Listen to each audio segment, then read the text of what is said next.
and welcome. We've got all the manifestos on the table now, literally and figuratively. The question is, what works for you? Who do you like and why do you not like the ones you don't? We've got four people and guests discussing this with us today. We've got Subir Gokan, former Deputy Governor of the Reserve Bank, joining us. We've got Rajiv Chandrasekhar, Rajya Sabha Member of Parliament, and right here with me, journalists Shankar Iyer and Ayaz Memon also joining us. So, the BJP, of course, was the last and arrived yesterday at the time of the election starting. So, there have been a lot of feedback. One is, of course, the timing itself, and secondly, on some of the issues that the manifesto raised. Comparatively, the CPI manifesto does not seem to have evoked that much discussion. The AAP manifesto, which came much earlier, has evoked some discussion, but clearly it's a challenger's manifesto, very little to go by from an execution point of view, because that's really ahead. So let's get some quick viewpoints here, and then we'll go to our two guests. Shankar, do you want to start off? Let's try and understand the themes, I mean, and the distilled themes that are emerging from the three manifestos that we've seen actively, and four if you would include the CPI. Well, the distilled theme is that we will live with entitlement, Raj, for some more time. Okay. All the parties. That's coming through from all. Yeah, it's coming through from all the manifestos. The other thing that if you look at, everybody is sort of paying obeisance to the growth story. And in different ways, people are talking about infrastructure as the critical issue. Right. And there is some focus, very interestingly, on skill development, higher education.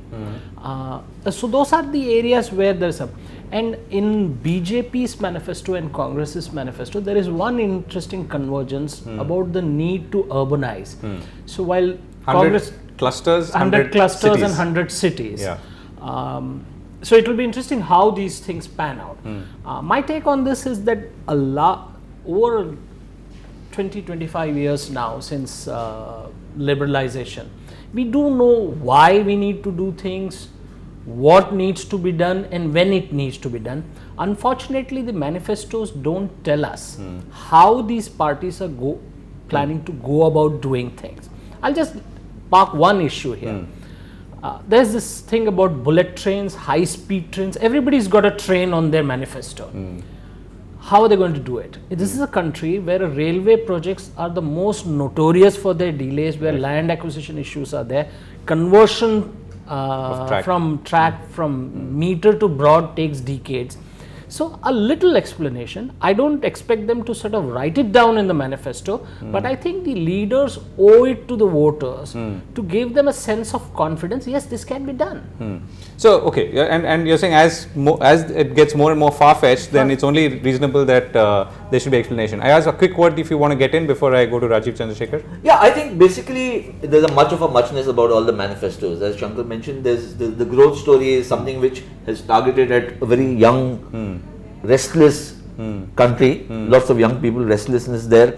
I also feel that, you know, the issues that are coming through is infra, jobs, not necessarily in that order, and women's safety, and you know, there's a specific targeting of women. Right. So I think these are the broad contours of all the manifestos that one can see. But of course, it's a two-horse race, so the other two manifestos haven't been discussed much. It's the Congress and the BJP which have. Right.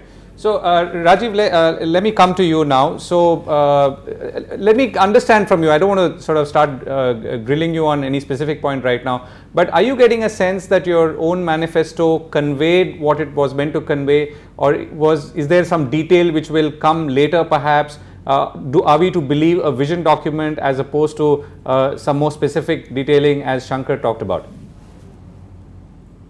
Are you asking me, Gaurav? Yeah. No. So first of all, it's not my manifesto. I think the BJP manifesto. I just want to make that quite clear. The BJP manifesto. Sorry. Or we should say that manifesto of the candidate you have endorsed. Yeah, exactly. So it's the manifesto of Mr. Modi. Yeah. Look, I see this slightly differently, Govind. I think,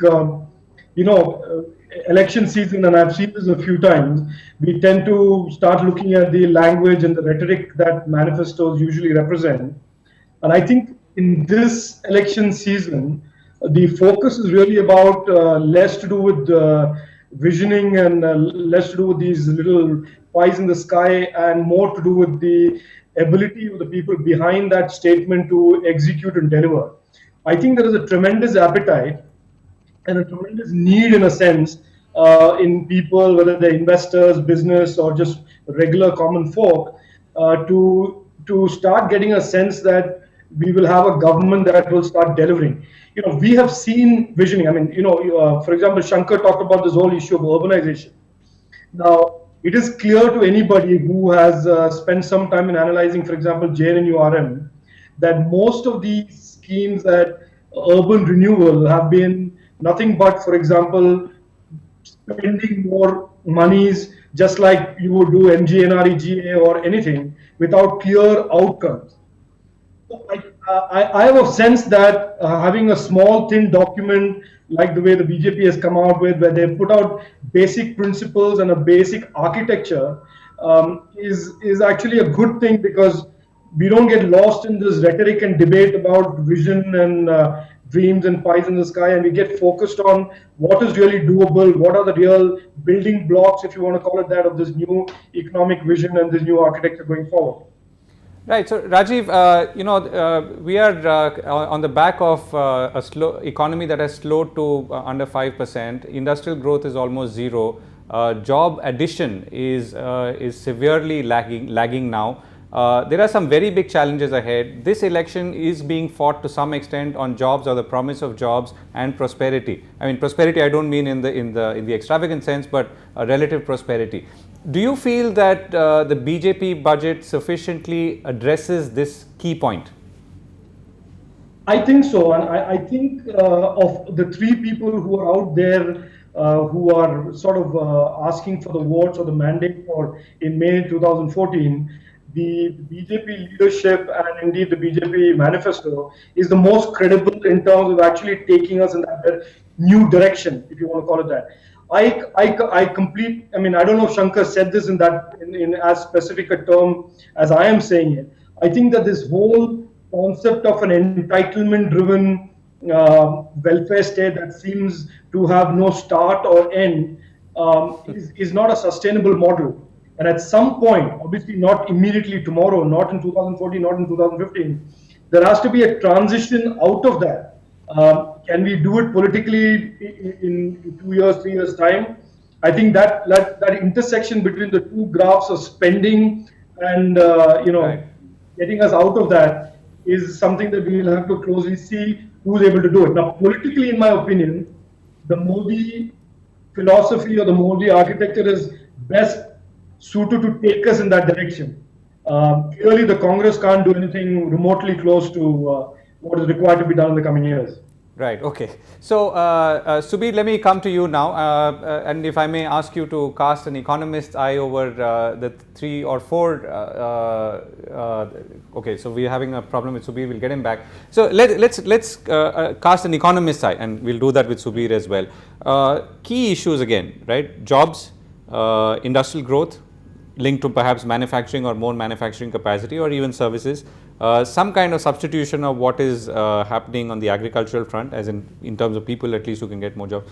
Do any of the manifestos point to a solution in this? Well, I like the part in the BJP manifesto which talks about institutional approach to resolving a lot of problems. The principal problem in India has always been one of resource. Money makes the world go round. And we don't have enough money to grow at the pace that we need to grow, to create the jobs that we need to create for people to feel secure. Now, where is this money going to come from? So FDI now, thankfully, most of them are on board. There is a certain Swadeshi element still left on FDI in retail and some areas. The point is that this government will exit with a huge borrowing burden on the government, something like 69 crores per hour. I mean, just to give you a perspective, when this government came to power, the government's borrowings were 200 crores per day. It is now in excess of 1600 crores per day. Now, that's the magnitude that has fueled inflation. So so you have a fiscal headroom problem. You also have a political elbow room problem. If you notice all the manifestos, there is an interesting dodge around the word subsidy. The BJP manifesto doesn't mention the word at all. Right. The Congress manifesto says it 2-3 times. Right. And the CPM manifesto, I must confess, the most honest of it all, is saying that scrap the FRBM as if money is coming from some unknown source somewhere. Right. So the issue that we need to flag is entitlements are justified and in some cases need to be done. But A, are we delivering on that entitlement? B, who's paying for it? If the economy starts tanking below 4.5%, we will have situation. The other thing that manifestos are not talking about is this elephant in the room called the fuel subsidy regime. Yeah. You're talking about But is that 2 too lakh much of a crores. specific? No, it's 2 lakh crores. Now, this government in 2008 had a fiscal deficit of 3%. Yeah. The alibi is that we had to do a stimulus after the Lehman Brothers crisis.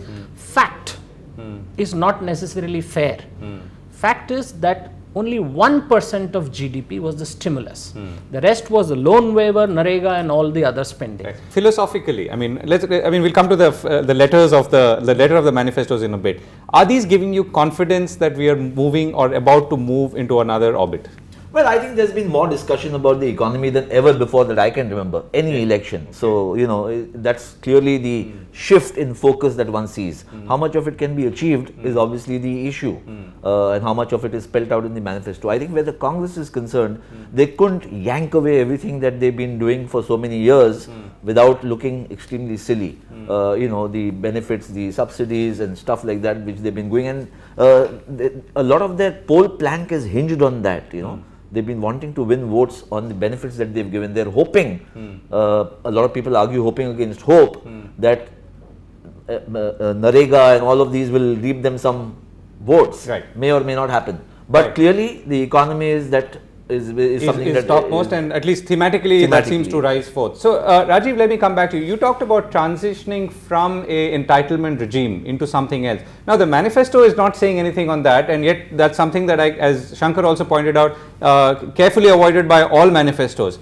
So shouldn't that be an area of concern for anyone looking at this whole thing from outside?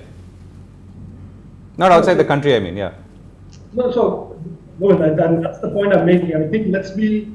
We can afford to be more realistic than a pre-election document.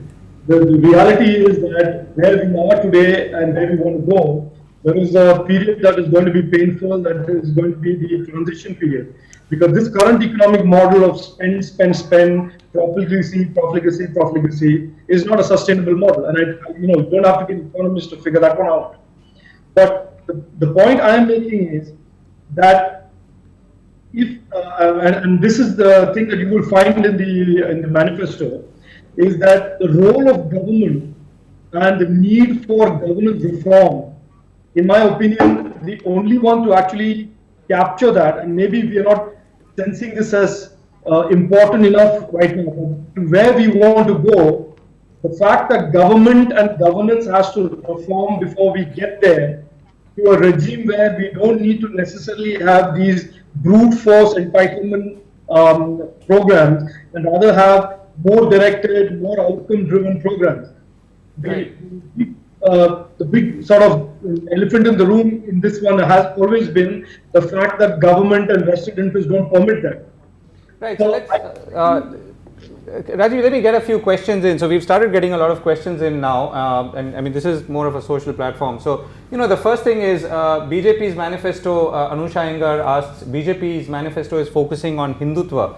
So does it mean that they are neglecting other communities of our country?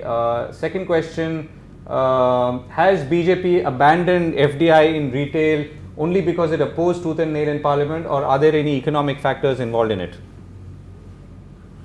Now, Govind, I have a problem in answering on behalf of the BJP because I really don't think I'm the best equipped to do that. Okay, fair enough.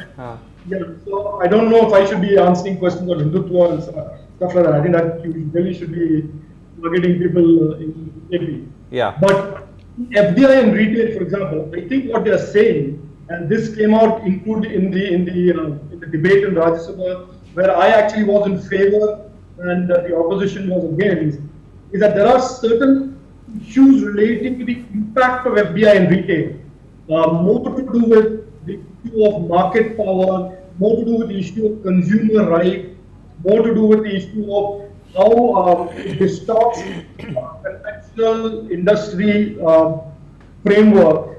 The fact that none of these things have been debated and discussed about facts and evidence made clear, I think is a legitimate issue. Saying that we are in principle agreeable to FDI, but the impact of FDI on both consumer rights, market power, and market domination needs to be thought through and discussed before you let loose this kind of potential. Right. So here's another question which has come in from Aditya Yogi, who says that none of the manifestos put down any timelines. So therefore, are these just lofty promises in the air? And that goes back to what I said. I think at the end of the day, manifestos have been and I think will in the short term continue to be just documents of intent. Yeah. Mainly, it is about who is the leader, the pedigree of the leader, the credibility of the leadership, and their track record in terms of governance and delivery. That really is the issue that is being worked on. Govind, I just want to come in here. Manifestos are about ideology and ideas and intent, and voters vote on their trust on who will implement this better. Obviously, for the last two elections, the voters voted with the Congress-led UPA. They bet on them. There was a sense that they will be more inclusive, and that was the primary issue.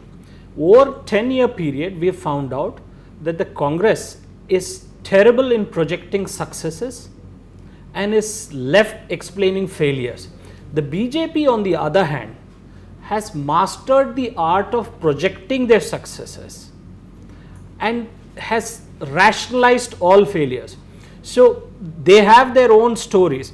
If you come to the issue of, say, for instance, FDI in retail, what needs to be spelt out is there is a sequencing, there is a timing, at what level of manufacturing competency, market share in the world trade that we introduce these concepts. And so that is the discussion that will happen probably in the days ahead. But at the same time, the one question that they've all run away is, if you're against big retail, why you against only foreign retail and why not against Indian retail? Yeah. And that's a question that will pop up now and then. Obviously, the escape route there is that Indian corporates are not that big, and Indian corporates will source from Indian suppliers and stuff like that. Mr. Arvind Kejriwal to raise that issue very soon. No, and that really brings me to go ahead. No, I just wanted to kind of highlight one thing you asked about from the question there. Is it going back to Hindutva? I think in the manifestos of both the Congress and the BJP, you will find that despite the economy being the big thing, and they have actually tried to buy in the trust of their vote banks. Yeah. So and some of their own colleagues. Their colleagues. Yeah. So while it may come on page 41 of the BJP manifesto, this thing about the Ram Mandir, I think one can ask that why is it about reconstruction of the Ram Mandir when the matter is still sub judice, and why is it leaving out one community? So it could, the judiciary could decide otherwise. Yeah. But they've put it as an affirmative to make sure that their vote constituency does not think otherwise. I mean, the real inclusive statement would have been, we will make attempts for a constitutional solution to reconstruct both the mosque and the temple, or we will create this looks like the mosque is taken care of, and therefore. But all those people, at the same time, all those people who seem to be surprised about or agitated about the introduction of the Ram Mandir in the manifesto, I say, hey, did you expect ever for them to not put it in there? I mean. No, I think maybe there was an expectation, because clearly there has been a swing between the far right and the middle right or the centrist views of the BJP. It was felt that in the last few years the centrist guys were sort of dominating the discourse. Than a lot of people may have actually expected, Sure. I mean, because the focus is so much about jobs and the economy, we tend to think that the other things will be put on the side burner, back burner, whatever burner. and this will So let go me, forward. yeah, you alluded to Arvind Kejriwal. So let's talk about corruption for a moment. And Rajiv, let me begin with you.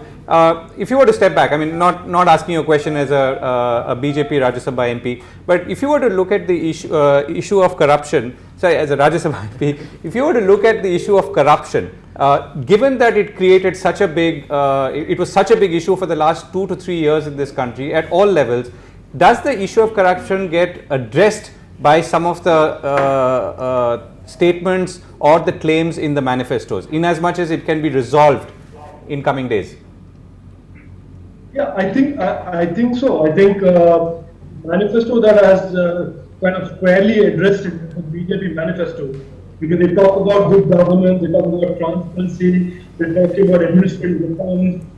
They have talked about the prime ministerial candidate has said repeated occasions zero tolerance to corruption. So I think the fact that corruption is a top of the mind issue for India and the voter has been squarely addressed by the BJP. Now the problem that the Congress has obviously is the fact that it's very difficult for them to say this because they've stayed silent or come up with the zero loss kinds of explanations for the last 10 years. So there's very little they can say except to say we wanted to come up with legislation on whistleblowers bill or whatever it is. But the BJP manifesto is fairly clear that it is and recognizes that it is a top of the mind issue for voters. And I think they've gone in there and said what people want to hear. Right. Okay. So what do you folks feel about on this corruption issue? I want to just mention. If you look at the intent, I think all the parties have shown the intent that they need to sort of combat corruption, curb it, whatever. If we sort of go back 3-4 months, we remember that Congress and BJP came together and passed the Lokpal bill. So they're roughly on the same page. The problem in India is that political parties do what is electorally profitable, bureaucrats do what is convenient, and voters vote on moral satisfaction. So Lokpal bill is there, oh we are very happy. The point that voters really care about the Lokpal bill? I mean, do they understand it as they want somebody, definitive mechanism they to want do something? Somebody to be fixed, somebody to be put in prison, and they think that the rest of the story is too complex to wade through. Sure, and which is happening without the Lokpal bill. Yeah, in any so case. the issue that the BJP manifesto has brought out is in the role of government. The BJP manifesto uses the word technology 58 times. Yeah. And there is a lot of emphasis on induction of technology at the same time it sort of dodges around on how technology is going to be inducted. But there's a whole page on innovation, which I thought was interesting. Yeah. I thought the whole page and a half on innovation. One thing that I find interesting is that basic statement of minimum government, maximum governance. I mean, this is a bit Reagan-esque in its approach, but I think if they do that, they dismantle all these discretionary powers. What is the issue in India is really every clearance goes through the center, then it goes through the states, and then to the... Every inch of India is ruled by the states.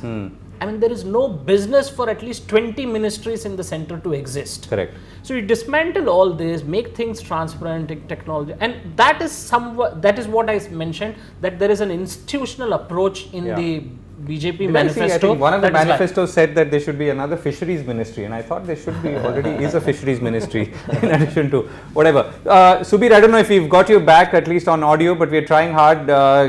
If you've been listening to some of the question that I asked earlier, can I get your view on the 3 or 4 manifestos if as a consolidated, and question being whether you see them taking at least in principle or in proposition to this country to another level? Well, I think, and I'm sorry I came in so late. We've obviously had some audio. I don't know if it's my end or your end, so I'm not going to try and analyze why we're having a problem. But the first point I think is that there is a basic asymmetry in how we judge these manifestos, because the Congress manifesto is essentially going to be judged and needs to be judged on its record. So if they're promising many things that they claim that they can do, the obvious question is, well, if you think these are important and necessary to achieve your objectives, then why weren't many of these things, if not all of these things, done while you were in government? So the argument, the counter-argument can be, well, coalition compulsion, the coalition politics. We couldn't do that when we were in coalition, but we could if you had a stronger hand. So, but bottom line is there's a record against which the Congress manifesto has to be judged. The BJP manifesto, on the other hand, is really a promise. It's a prospect. And there, I think, it comes down to assessing, firstly, how do these lofty ambitions, and there are many of them there, get translated into strategy. No manifesto has actually laid out a strategy.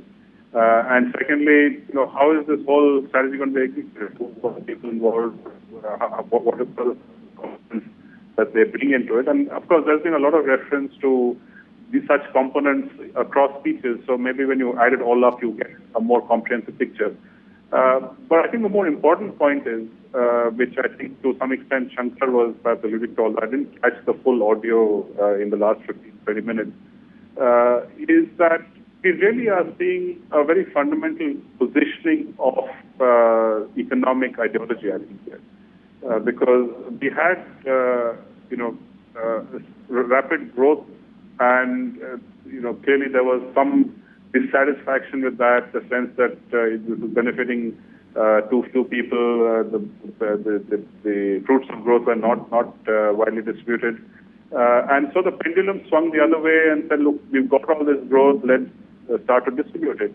But in the process of doing that, very clearly, whether causally or not is a matter of debate. But very clearly, the pendulum swung to the other way. Is redistributive objectives, the growth seems to have suffered. So we actually have now, I think, in these two manifestos, a clear positioning of boundaries. What is the sort of redistributive boundary of economic policy space, and what is the growth boundary of the economic policy space? And we clearly then have to look at which way is the pendulum going to swing. Is it going to remain where it was? Is it going to come and find some middle equilibrium, which is what a pendulum typically does over a period of time, but not necessarily at an instant?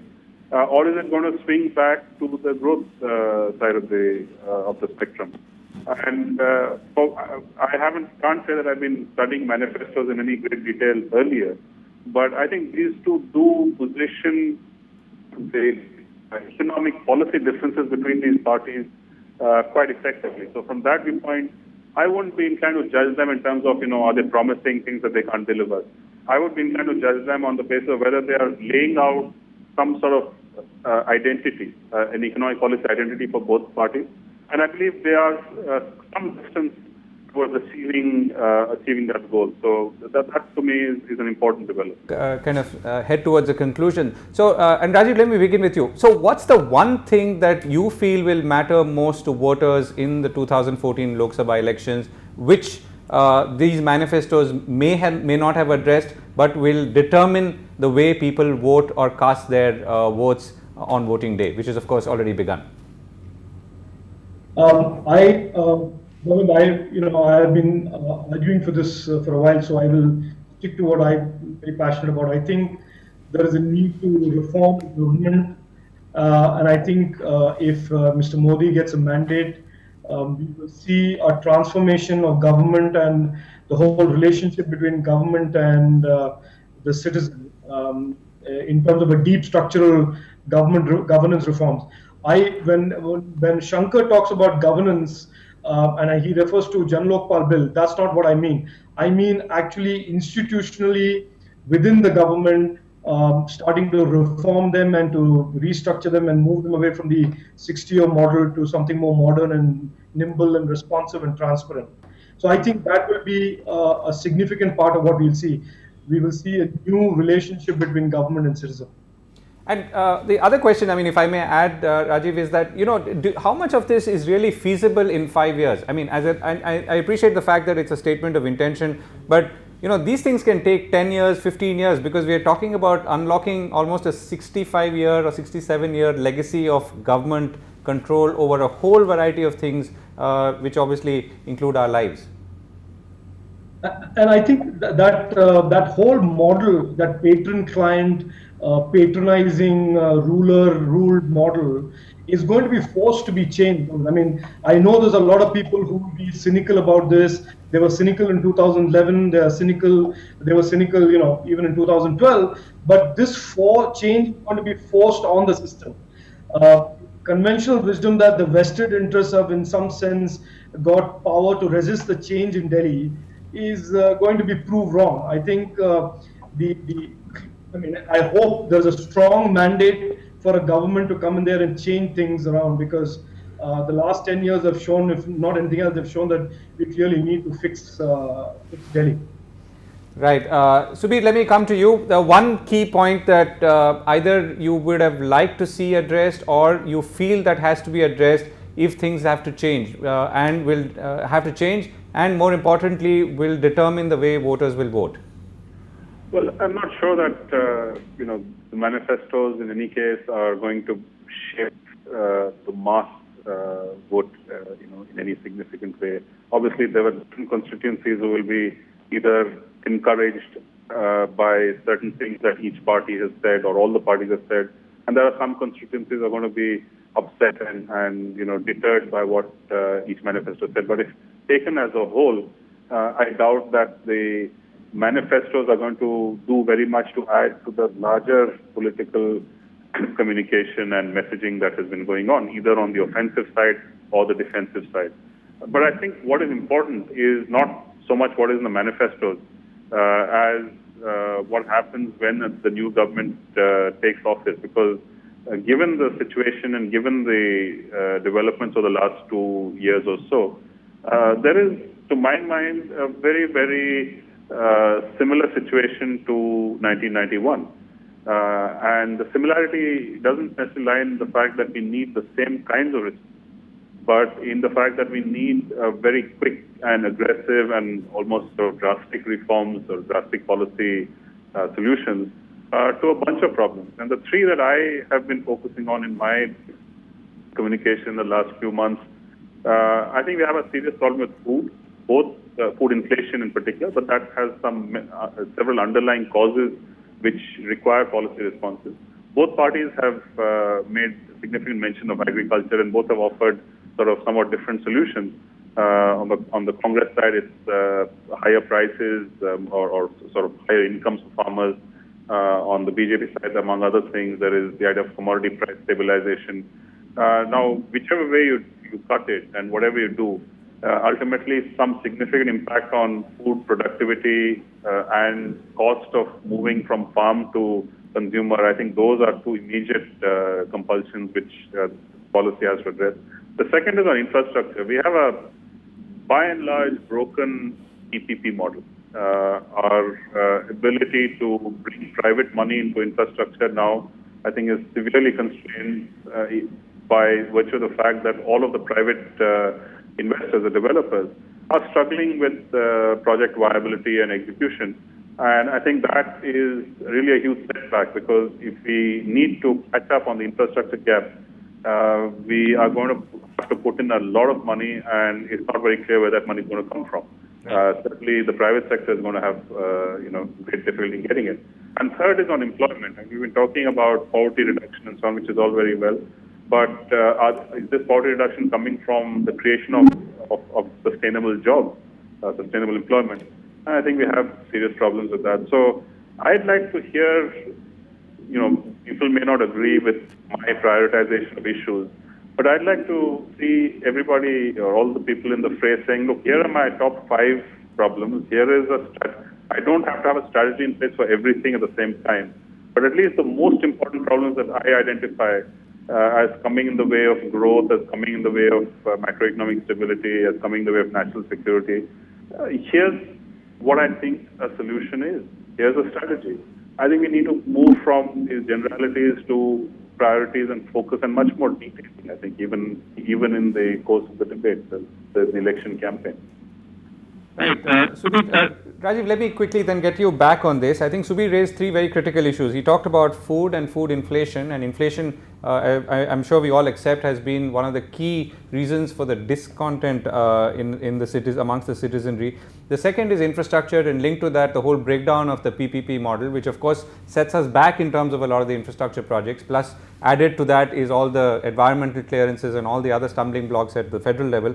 And the third is employment. Do you feel that, I mean, in the BJP manifesto, since you've been referring to that, some of these possibly more operational sounding issues are being substantially addressed, or does the vision document allow sufficient power or empowerment for the resolution or the successful resolution of some of these issues, including sticky ones like the public-private partnerships? No, I don't think so. I don't think I think apart from saying that we believe that we need to focus on additional investment and we need more partnerships. I think they haven't specifically gone into the laundry list of the problems that have plagued the model so far. And you and I know the problem is really on how these projects are conceived, contracted, commercially contracted, and then regulated. That I think there needs to be a process of debate. This whole concept of cost-based regulation, which is plaguing either airports, hydrocarbon sector, that essentially means that the regulators are being outgunned by smarter investors and promoters. That I think will just need to be discussed out and transparently a new model evolved. I don't think this document, I mean, and like I said, I may be wrong, goes into the specifics of what is plaguing PPPs today. I think we all know that problem, that the model is flawed. There are fundamental structural flaws with it, both at the regulation level and both at the commercial contracting level. So I think this will just need to get discussed and new models arrived at. Right. Right, Rajiv, thanks for that. Shankar, in some ways we've come back to the beginning, right? We said that, as you said, that, we know what is wrong, we know how it can be fixed. The question is, or the question that we're all asking is, do we have enough guidance from these manifestos to see whether it can be done and when it can be done? Two things that I want to sort of park here. The reason why Narendra Modi is so attractive, seductive, is also because of the failure of the Congress. Sure. So here's the issue. If we need to move away from this whole nanny state concept, then we need to dismantle the process of decision making and make it much more leaner and meaner. And the first step towards that, I think, would be for the parties to promise an outcome budget. At the end of the 11th month, you tell the people, here's the money we had. What I want to know as a taxpayer, where did my money go? Did it fix some sanitation problem? Did it fix some power problem? And the moment you do that, you raise the bar for the governments to deliver. As of now, the voting will happen not on the detailing of the manifestos, but on the very simple intuitive promise versus performance thing. And so if you look at the BJP manifesto, on the cover page there is this picture of Modi. The BJP's big idea in their manifesto is Narendra Modi, and Narendra Modi's big idea is Narendra Modi. What's the one thing you want to see, Ayaz, in the... No, I'll tell you what, I'll tell you where I think how the voting is going to happen. I agree with Shankar here. Look, at the end of the day, this is an election about Modi or not about Modi. The extent to which it may pan out in his favor or not in his favor, we'll have to wait and see. Sure. But the fact is that on the first day of the voting, the manifesto wasn't out. The BJP manifesto wasn't out, and there was 75% voting in Assam in the first 5 seats that they've contested. So the manifesto hasn't meant anything to those guys. I think even in the campaign trail, if you see what the leaders have been talking and stuff, it's not about manifesto. It's not about manifesto. I think it's largely about local issues. And also now about a personality, at least as far as the BJP is concerned, and therefore everybody else has rallied around against that personality, hoping that maybe he will not win favor with the voters, but the opinion polls seem to Right. suggest that that seems to be a losing battle. We'll have to wait and see. May 16th will tell us what's happened. You know, the contest is Last word, really Shankar, the contest is really between those who believe there has been a collapse of order and those who believe that we are like this only. And those who believe there's been a collapse of order want somebody to come, own up responsibility and say, okay, hey, I'm here, I'm going to be accountable, and it's kind of main kind of thing. So if people believe that this is going to be again an aggregation of local incumbencies, then you may see a different kind of story playing out. Right. So, thank you very much, gentlemen. Subir Gokarn, Rajiv Chandrasekhar, Ayaz Memon and Shankar Iyer. We've tried to look at the manifestos in toto and try to see what's coming out of it and whether there's enough in it to take not just these elections but even this country forward. I hope we've tried to answer that question. Thank you very much. We're going to be back on the India Hangout. Thanks for watching.